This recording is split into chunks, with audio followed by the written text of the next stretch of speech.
Now at 6, winter brought rain and freezing temperatures back to the 4 states, but what's next? Plus, truck drivers in our area describe how they handle icy conditions. And look at this, a Missouri neighborhood gets a first-hand look at what icy roads can do to a fire truck. The 4 states' most watched news starts now. The roads in our area appear to be clearing up, but drivers should still be wary. This is KOAM News at 6. I'm Dow Quick. Let's go straight to Chief Meteorologist Doug Eddy. Yeah, we're still going to have to deal with the wet roads as we go through the overnight hours tonight. Plus, we're going to get some fog building in later on tonight. But in Joplin and outside of Pittsburgh, roads are wet, but we're 38 in Joplin, 34 in Pittsburgh. So most of the ice on the roadways has melted off. There's still a couple little slick spots, so be careful. 35 in Stockton, 36 in Miami. Chanute is sitting at 34 degrees. We have this next batch of rain moving in, a little bit of freezing rain in our very far western counties, but most of us, we're just going to stay plain old rain. We're going to have this rain working through all evening long, so it's going to be wet, hang into the upper 30s. Periods of rain continue 9, 10, 11 p.m. Then we start to taper after midnight tonight, but this is when drizzle and fog will start to build in. Many chances of rain this week. We'll look at it all here in just a bit. All right, we'll catch you in a few. This is a live look at I-44 near Mercy Hospital. You see it's wet, and while the roads are not icy now necessarily, it was a busy night last night and into the morning for road crews throughout the 4 states. Road crews in Missouri, Kansas, and Oklahoma were out treating roads to help drivers reach their destinations safely. Officials say they try to stay ahead of treacherous conditions. We're noticing the roads are turning more wet than ice covered, but there's still patches of ice that we're working on. We're still working on ramps, intersections, left turn lanes, right turn lanes, hills, curves, intersections. We're trying to get to those minor routes too. That most of the state roads where there's no longer ice, they will continue to treat when warranted to prevent ice from building up on the roadway. Some of that will be plowed, yes, but I think for the most part, once it's broke up, once the ice cap is broke up, the traveling public will slush that off the road, so to speak. So we're just going to keep on continuing monitoring all these conditions. As you said, as these temperatures keep rising above freezing, it's going to transition into more of that slush and even just plain old water, which will help tremendously. But we're going to keep pushing that slush off the road until we consider them clear. You can find information on current road conditions wherever you are on our website. That's KOAMnewsnow.com. Truck drivers are sharing their experience of driving on those earlier icy roads. KOAM's Amber Jenkins has more. Driving on icy roads with low visibility can be difficult for anyone, especially if you're driving a 1,000+ pound truck like truckers at Joplin 44 Petro. Ice is always a big no-go. Ice is always a big, and then getting in front of an 80,000 pound truck like what we drive, that's not really a good thing to do. Right. Too dangerous out here. I've been out here 40 years. Yeah, it's too dangerous. You see a lot of the country, and you meet a lot of cool people. It's a very nice industry, but then also you got the pros and cons. You know, driving with aggressive drivers, even citizens and other aggressive truck drivers. Whether you're a new trucker or have decades of experience, the community is eager to help you wait out the weather or figure out what's next. No, we've been to Missouri before. This is like our 3rd time, but this is as far as we've ever been before, so we're trying to figure out if we're going to leave or not. There you go. And if you're not sure, ask somebody that's always out there willing to give you a hand. But don't take it upon yourself and think you know it all, because I've been out there so long and I still don't know it all. One thing truckers remind each other when the roads are dangerous, you can replace the freight, but not your life. The main thing is keep your following distance, safe speed. Snowing, I don't like to chain up, so I shut it down to be safe. You know, it's more my life compared to the freight. One thing is give yourself plenty of time in between loads, and yeah, just think about your family. Think about your family, and that's always the main key to If the load's in a hurry to go, find somebody else or don't pull it, because it's not worth your life or anybody else's life. And for drivers, be cautious around trucks because they're carrying the goods you need.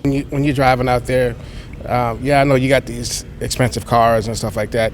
These can be considered as truck drivers, because without us, you won't be going to Walmart or any other retail location to buy the products that we do have. So respect the truck drivers, please. Reporting in Joplin, Amber Jenkins, KOAM News. Now, other drivers can help those truck drivers by avoiding their blind spots, allowing extra room for trucks on turns, and remember, they might need extra space to stop. Now, take a look at what some Missourians witnessed today.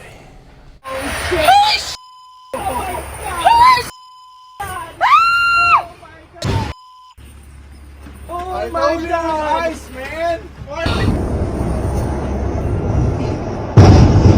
Central town of Imperial, Missouri this morning. That's a 56,000-pound fire truck and equipment from the Rock Community Fire Protection District spinning through a neighborhood and into a car. Fortunately, no one was hurt. Coming up, a federal agency joins the investigation into a medical helicopter crash in Oklahoma. Plus, roads in the 4 states proved to be dangerous to drive on. But what about walking conditions? We have some tips for how to stay safe walking on icy surfaces.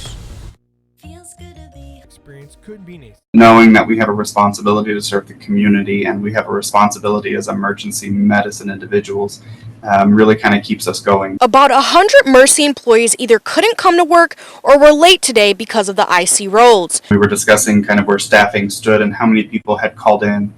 We recognized that we were going to need to take some action to try and get people here. Early this morning, Mercy EMS vehicles were sent to pick up staff who couldn't make it in, but even those drivers had problems. Some 20-minute pickups turned into an hour. Hospital leaders say, be patient. Leaders at Cox say they tried. Display screen. The U.S. Supreme Court has agreed to take up the appeal of this death row inmate in Oklahoma. Last May, the court halted Richard Glossop's execution while legal challenges played out. Glossop was convicted to death for the 1997 murder of his boss, Barry Van Treese. In court papers, the state attorney general says the state supports vacating Glossop's conviction due to prosecutorial misconduct at his trial. Glossop has long insisted he is innocent. The National Transportation Safety Board is investigating a crash of a medical helicopter that occurred near Hydro, Oklahoma over the weekend. 3 people were killed.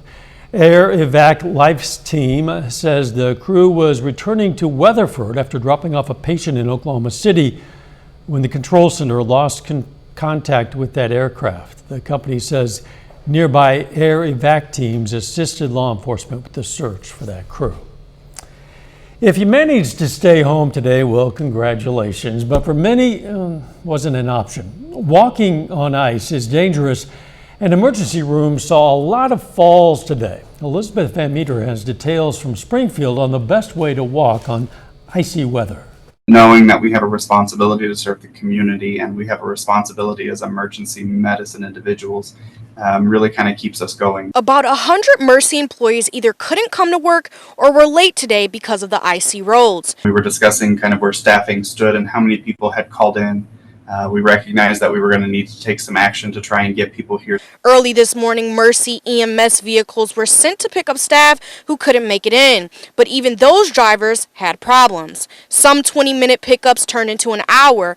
Hospital leaders say, be patient. Leaders at Cox say they tried to prepare for these situations. Because we know that it's coming. A benefit of that. We do set up some sleep rooms for staff that know they live out of town and would like to come in and stay the night so they don't take a risk on missing work or not being there for our patient populations. The hospital tells me times like today can be just as stressful for them as it is for you. Working in a hospital is always stressful, but we do know we have a good process and our staff does trust our process. So I think their stress comes in from driving in from home. Mercy leaders say the most important message is for you to help them out just a little. Time to go out and get your mail out of your mailbox, or be very careful when you step out onto the stairs thinking that they may or may not be slick, or look for other options when you take your animals out to use the restroom so that you don't fall and get injured. Ice spikes for shoes are a good accessory to have before it ices up again. A little bit later, the MIAA has the latest standings for men's and women's basketball. John's going to have details on which area team is standing out from the rest.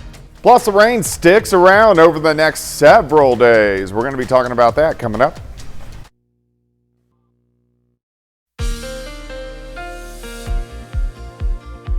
Well, of course, we had a super icy start across the region, pretty much a skating rink across the entire four-state area. Once we got to the noon hour, the roads started to improve, and now we're dealing with mainly just wet roads across the region. Nice shot, Cornell Arts and Entertainment Complex Tower Cam, of course, looking downtown Joplin off toward the north and to the east. All right, heavier stripe of ice and rain today has been right along the I-44 corridor. Officially in Joplin, we picked up right about 0.2 of an inch of ice as it picked up right after the Chiefs game yesterday evening, and then rounds of freezing rain all night long, and then finally started to taper off by 8 or 9 o'clock during the morning hours. Just showers today, and then you can see the rain is increasing once again, still mixing with a little bit of freezing rain in our far western counties, but I don't see an issue for most of us as we go through the night. But light to moderate rain, northeastern parts of Oklahoma. You can see this picks up really from Parsons to Erie and then over toward Nevada. And then once you get to the I-49 corridor, south of Nevada all the way through Joplin into northwestern Arkansas, it's persistent rain. And that's what we're going to see as we go through the evening hours. All right, let's go through time. Here's 9:30 p.m. Temps, notice, mid-30s to upper 30s, so rain. Rain continues till midnight, 1 o'clock in the morning. Then it starts to taper off and we go into kind of just drizzle and fog across the region as we go into tomorrow morning. But we don't have to deal with the ice. All right, rain chances high tonight. They taper and then they go back up by the time we head into tomorrow evening with our next round, which is going to push through.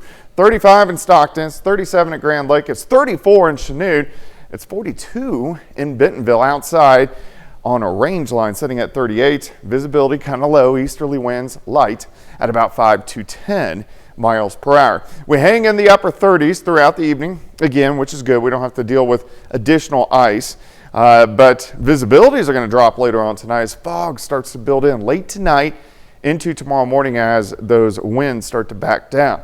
All right, here's wave 1 that gave us the rain and the ice this morning. Here's our next little system out across western parts of Arizona. That will start to affect us by tomorrow night. So once we get rid of this batch, we'll get that little bit of a break, and then by tomorrow afternoon, temperatures mid-40s. Rain will start to increase again. Not as heavy, but light showers tomorrow night, lasting into Wednesday morning. So here's 5 a.m. on Wednesday.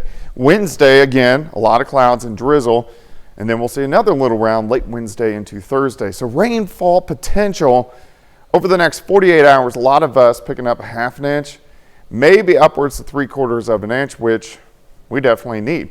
All right, day planner for you Tuesday, 38 in the morning, 44 by 1. 45 by 5 with those showers picking up once again as we get into tomorrow evening.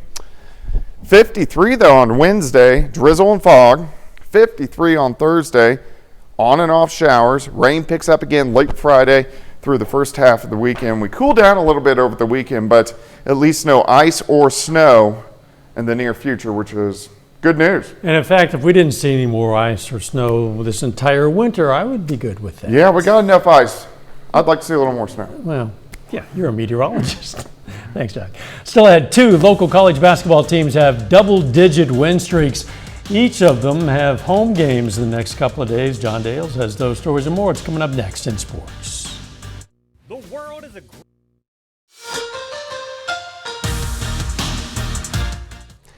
NEO men's basketball began the season with a win and 2 losses in the first weekend of November. In the 13 games and 2.5 months since then, the Golden Norsemen have not lost once. Now, NEO was scheduled to play Western Oklahoma State this evening, tried to push that win streak to 14. However, due to the icy road conditions earlier this morning, That game pushed until tomorrow. The Golden Norsemen haven't played at home since, get this, December 4th, and they're in first place in their conference. Now we're just over a month from the 2024 MIAA basketball tournaments. The Pitt State and Missouri Southern men and women each have more than 10 games remaining. Right now, one of them, though, far above the rest. That would be the Missouri Southern women's team. The Lady Lions currently in first place in the MIAA after they've won a 10th consecutive game yesterday. Pitt State women's basketball, a few games behind. They've lost 3 in a row and 4 of their last 5, dropping the Gorillas into a tie for 6th place. On the men's side of the conference, Pittsburgh State and Missouri Southern each a ways from the top. The Gorillas have lost 2 in a row, sliding them down into that 7th spot. Missouri Southern alternating wins and losses for the last month. Each of them still have plenty of time to turn things around, though. Next opportunity for the Gorillas comes on Wednesday of this week. Good chance for the women's team to bounce back against a Rogers State group that is currently in 11th place. The Hillcats 3-8 right now. The Rogers State men's team in 5th place in the MIAA, winners of 4 in a row. In Joplin, that same night, the Lions at home again. Good chance for fans to see the top team in the MIAA, the women's team trying to stretch its win streak up to 11 in a row. Northeastern State men are in last place in the MIAA, so that should prove to be a good opportunity for the Lions men's team to get back-to-back wins for the first time since early December. In the NBA, tomorrow night the Thunder are at home, and the KOAM sports team will be there in Oklahoma City. The Blazers come into town. It's the final OKC home game before we begin to air Thunder games live on our network of stations. Now the game tomorrow is at 7. You'll hear from us live at the Paycom Center during the KOAM News at 6. Myself and our sports reporter, Brock Baldridge, will have you with plenty of coverage to follow along with on social media. The Thunder just a game back of first place in the West, so every contest important with nearly half the season remaining. Over to the NFL, there are just 3 games remaining in the 2024 playoffs, but believe it or not, one of the 4 teams remaining makes an addition to its roster today. The Lions, who are playing the 49ers in the NFC Championship on Sunday. They've signed 3-time Pro Bowl tight end Zach Ertz to their practice squad. According to NFL Network reporter Tom Pelissero, Detroit plans to elevate him to its active roster this weekend. Very late in the game to be making a move like that, but that's an impact player, a name a lot of people know, Zach Ertz. Could make a difference. Wouldn't it be amazing if he were to get a Super Bowl ring playing only 2 games or part of them? We'll be right back. When I noticed